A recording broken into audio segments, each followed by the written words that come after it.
ปลาคุยเท่าแกปลาเสปลาไม่ไม่ใช่หรอคุยเท่าลูกที่ดิไม่เย็นเย็นที่ดิมั่มที่ดิพวกก็เต่าเบ็ดงูงามตาไม่ต้องบอกเลยตึ้งนั่นใช่ไม่ปลาที่ปลาตัวเบย์ยังแค่แค่เลยแค่เขาจะไปยังหมดแค่สั่งจะเลยยังแกอัสมั่มเองมั่มมั่มยังสั่งดูดิซึ่งจะลักcái gì cái này kia đó, như hoặc cái ngàm xì để bạc khuyên như này thế, hoặc phân cái này, hoặc cái phần này, cái nó mới sai dùng chặt thì năm nào có em tôi hè, mới sai dùng chặt mi này ra lọ, mà bây giờ nó mình đang ngoài làm thế đó, quay lại cái gì đấy, mây sệt lên, và không mong người thế, nuông tà với nuông tà là thì mi ăn sang bây giờ này. Thì nuông tài đấy cái cân lòng thân mày dù ra cái làm sắt đi đâu không sai gì dù ra để chế tao bảo khi đi khi sẽ lên anh gì xin đi được không đi xin view nó xin view ba cái quay chân đó cổ thì đó một cái làm gì lại sáng ngang một tam sai làm gì lại đấy nên là đàn đó bằng cái này là bị phá này đây con này sao biết đây gì đây đi ra ông chắc thế này ăn phải ăn sàn lắm mầm nhập đấy ăn ở chỗ thái sàn đây đây mầm này thế ăn mà sao ạ uống nó vội mà là gì uống nó lấy sân lên phải mày phụ nữ ta thì sai cái gì không asban cũng đang sang rất là cái hà không đỡ đang thế sử dụng này đi nè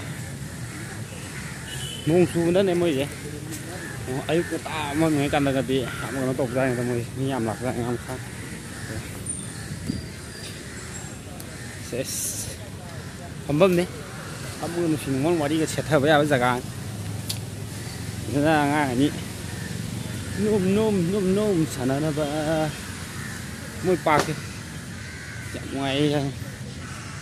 làm đâu bấm dưới này đi hơn đâu không siêu quá em này mua gì chỉ là cần gì đó người gì thằng em này đấy nhìn thằng anh em gì nhìn thằng anh gì nhìn thằng nó đi kìa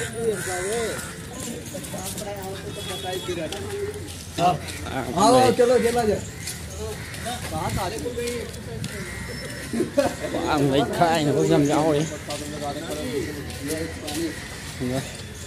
qua tiếng phẩm không đây sẽ phải mà sao muốn phẩm mà gì vâng ôi wow ơi ơi đây cái kilo này đấy đây ta phải lo ta lên nhìn thấy không lên đây cái gì thả tôi đỏ anh nó biết là cái gì cho nên nằm đi được cái nước à nè cái thằng nằm đi thế nào nó không tạm thằng cái gì mà gì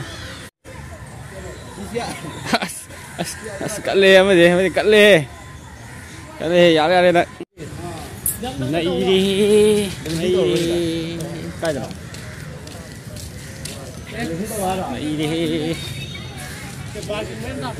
này đi xuống lên kìa ôi ba chúng vậy cắt lên đó trong này đây đấy là tàu rồi mà sinh nhầm thì ngày đó cũng mua đi thủ có kể nó cắt lên mà sinh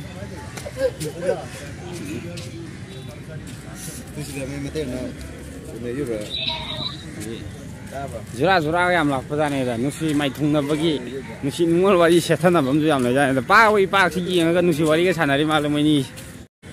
nganu của mua xe của mấy em lấy mà khá là lấy làm nganu thì bưng bên đây juga đi bên lòng nganu có tài những cái biết cái mà nó mấy nganu mà là đây lấy gì sẽ lấy đấy nganu đi Siang lúc rồi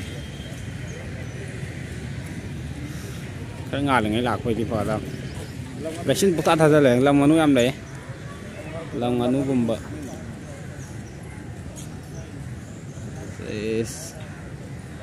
thả đây gì lâm nganu bờ nganu rồi thằng tí sinh nó làm pin ba khắp thế này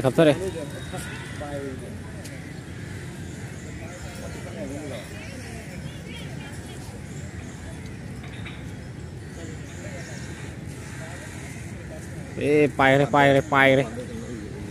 rồi mà càng sẽ tục làm sản đấy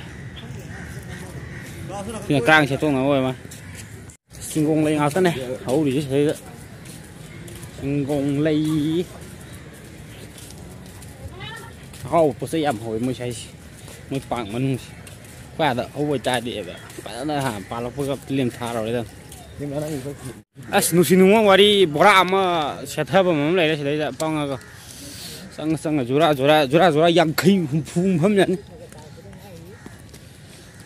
mấy cái thà đấy mấy chứ đó cái sỏi mới làm gì quả ta nó xào vào mới phẳng đang hoặc cái xin mà cái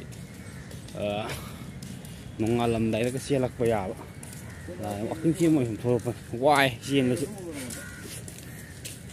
cái phát thải mới ngon phải nó mặc em bích sáng gì đi nung đào ngoài làm mầm chân lệ hai mày bị đuôn năm chân hơn nhiều không bây giờ bị đuôn tục bạ nó bị ở mà liền tung đi đi nó bao ở bên những cái này nó bị này cái răng này đang buồn lu cục bây tung nó bao này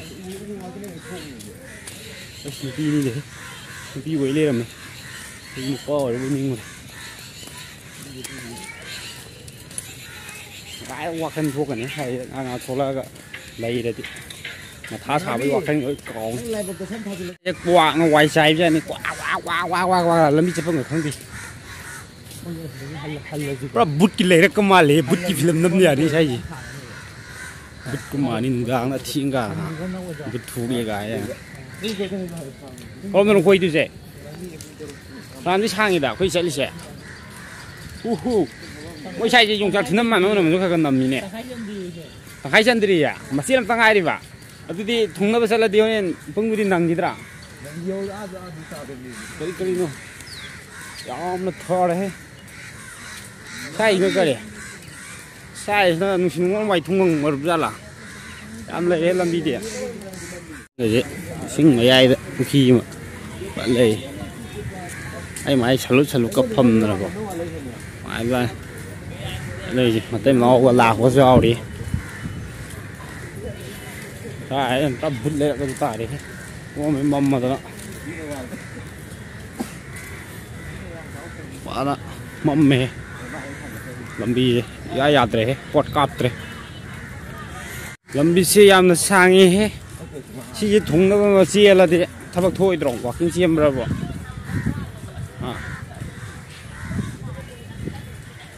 khối puni đó thì hả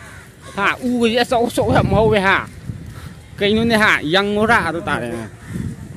ghét lời đấy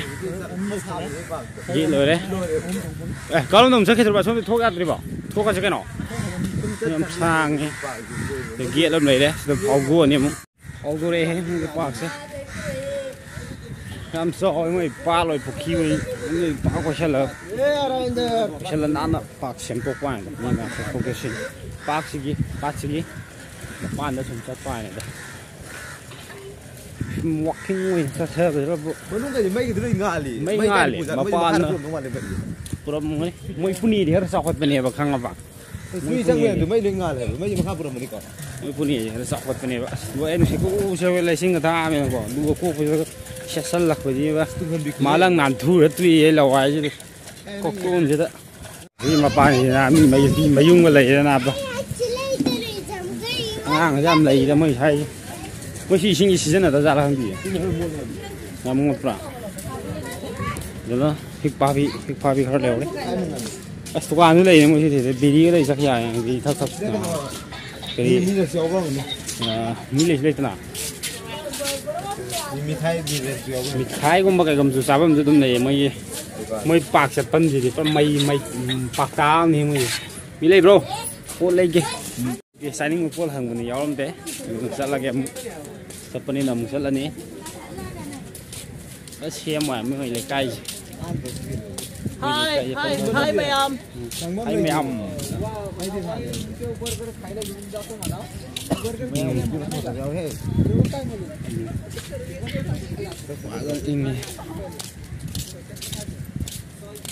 sắc bây giờ bị xin nào mà em lấy được mình đi xí lấy cái tàu này xí à sẽ số nào đó 손다 이거도 손 정도 흘러 손은 시다 예뻐요. 이거 아니 하고 이거 부은 거 다 나가래 한걸로 오늘 거 한걸로 아이 가만히 좀 배워 펌지 이게 라와이 말랑 뭐 난 투레 라와이 푸푸니 싱안 크네 하 아누니 하 뭐기 시다 레이디제 뭐 아누 제 상 람 아누 하이드네 살고 클럽 가 레이디나 시바라오 마 가리선데 게 시바라오 그럼 마이스티 수로사 Asi ông yêu itu rồi chứ, asi botong sa toyong ani he, pak lebih pak kita botong sa kadro me, pak lebih pak kita sumsat pasti sumingjal lagi, atau enggak pula kata pemali, atau enggak sih, video sih matang sih, loi cel lagi, kue ya random itu tak ada yang gele, lagi itu dia sum tak kadro am leh, hoy male, get om yuk lah, mina, get, sum lagi, siapa, sum di pokok lagi gua. Ini kau jual salah ni, kum sekarang ni juga saya ni kum dah juga, kum kau kum belakang, kau ilai je kau, jadi, mau je, dia thari jadi kari nak kang deh, yo, kamu, sini video saya sudah, video saya lagi begini kok.